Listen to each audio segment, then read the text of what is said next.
Es esa muchacha típica cuya familia es la típica familia, viene del país.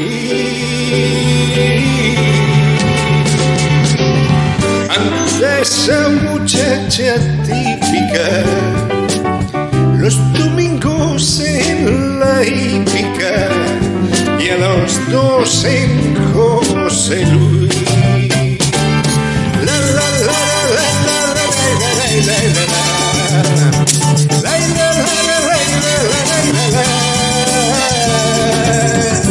La dejó una nurs besánica típicamente británica, un aya y un preceptor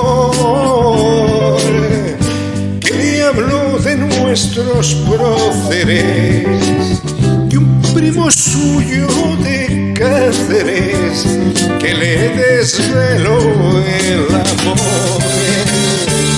La la la la la la la la. Como su madre es autártica, como su padre es monárquica, y cada 14 de abril se le resbalan 2 lágrimas, vueltos los ojos y el ánima a las costas de Estoril. La la la la la la la la la la la.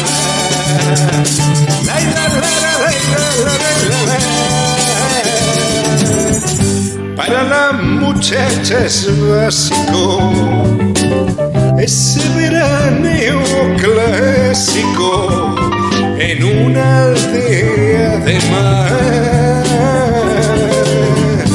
típicamente cantábrica, alejada de esas fábricas que no dejan respirar. La la la la la la la la la la la.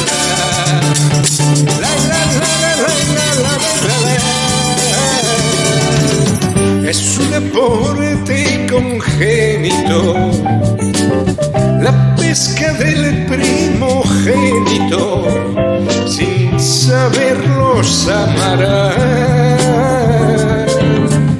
y entre vómico y vómico le encanta andar con un cómico y llevarlo al palomar.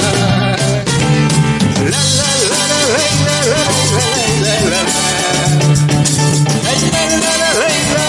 la la. Son bodas aristocráticas, en cierto modo simpáticas, que ejerce hasta la vejez. Más te sientes en su tálamo, como a la sombra de un álamo,